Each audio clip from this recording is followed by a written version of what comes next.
Yo, what's up, people? Ladies and gentlemen, welcome back to our channel. Last time we talked about the origin of the fourth Hokage of Konoha, the Hidden Leaf. But today, we're going to talk about the freaking coldest anime character of all time. But before that, I just want to say thank you so much to our first ever subscriber. Just want to say that I won't forget you, baby. Anyway, let's get back to our topic. When we say the coldest anime character of all time, you might think of anime characters like Saitama, destroying a large centipede with a single punch, or Goku, who managed to master Ultra Instinct in a very short period of time and make the god of destruction stand up because of his incredible ability. Or you might think about Madara, who just toys with and shows his real power to the 5 leaders of the 5 great nations. You see, those anime characters have some freaking coolest moments of their lives, but the character we're going to talk about now is much colder compared to those characters. Well, before we start talking about him, I just want you guys to take a freaking guess. Here's the freaking clue.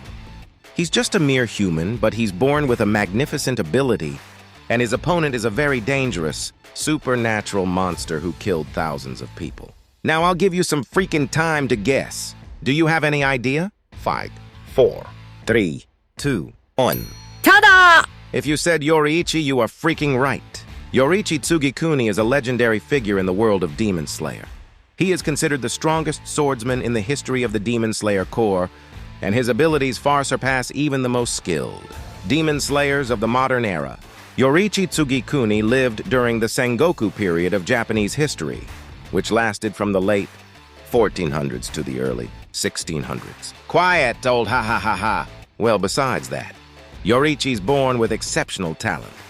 Yoriichi was born with an incredibly rare and powerful ability known as Transparent World, which allows him to see the flow of all things, including the movements of his opponents and the flow of blood within their bodies. This innate ability made him a natural prodigy in swordsmanship. So how Yoriichi became the coolest anime character of all freaking time? Well, he is the one and first who beat Muzan Kibutsuji. Yoriichi's encounter with Muzan Kibutsuji, the Demon King, was the pivotal moment in his life. He witnessed Muzan's monstrous nature and the destruction he inflicted. Well, Muzan? Who the heck is Muzan? Well, Muzan Kibutsuji, the king of all demons, was not born a demon. He was once a human, a man who lived during the Sengoku period of Japan.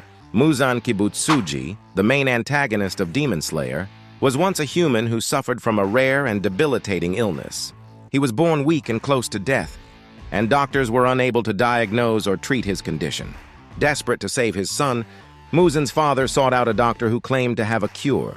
However, this doctor's methods were far from conventional. He injected Muzan with a powerful substance derived from the unknown substance, hoping to heal him. Muzan's body resisted the transformation, leaving him near death. The doctor, determined to help, stumbled upon a blue spider lily, a flower with an unusual hue. He believed it might hold the key to Muzan's recovery and gave it to him to consume. But the combination of the powerful substance and the blue spider lily triggered a powerful transformation within Muzan, turning him into a demon. Muzan thinks that the doctor failed. He killed it by attacking it with an axe. So basically, this guy is already murderer before he transformed into a demon. So let's go back to Yoriichi Tsugikuni. Why this guy became a demon slayer at the first place? Well, the answer is because his wife and his child died because of freaking demons. He even held the dead body of his wife for 10 days before letting it go. That's the time when he meet the demon slayer and start joining them. Yao Muzan is cook at that time. Muzan and Yoriichi Tsugikuni meet in the bamboo forest rustled with the wind, a silent witness to a battle for the ages. Yoriichi Tsugikuni, the most powerful demon slayer ever known, stood poised against Muzan Kibutsuji, the progenitor of all demons. Their clash was a storm of steel and blood, a dance of life and death. Muzan, a creature of pure malice, unleashed a torrent of attacks, each strike a whirlwind of destruction. Yoriichi, however, moved with a grace that defied human limits, his sun-breathing technique flowing like a river of light. He saw through Muzan's deceptive form, recognizing the 7 hearts and 5 brains that pulsed within the demon's monstrous body.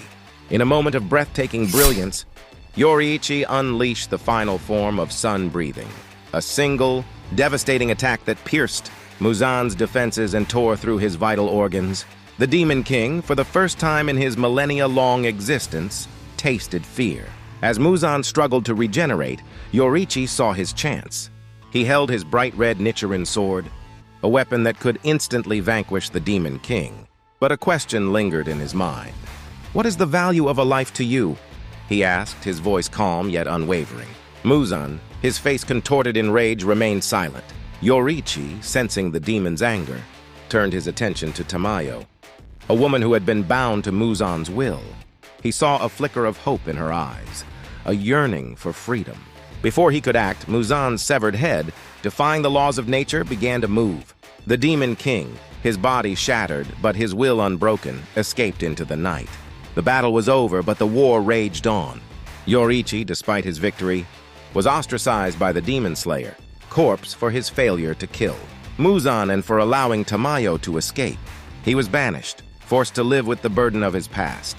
Muzan, scarred by the encounter, vowed revenge. He and his most powerful lieutenant, Kokushibo, hunted down anyone who practiced sun-breathing, determined to erase the memory of Yoriichi and his legacy. The world trembled before the Demon King's wrath. But even in his darkest hour, Muzan could not escape the shadow of the man who had dared to challenge him. This is a story of courage, of sacrifice, and of the enduring struggle between good and evil. It is a story that echoes through the ages. A reminder that even in the face of overwhelming darkness, hope can endure. Yoriichi's fate, banishment, and regret.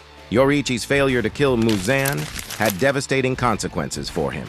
He was banished from the Demon Slayer Corps, stripped of his Hashira rank, and burdened with the knowledge that his inability to end Muzan's reign would lead to countless more deaths. The other Hashira initially demanded Yoriichi's death as penance for his failure, but the newly appointed Oyakata spared his life and instead banished him.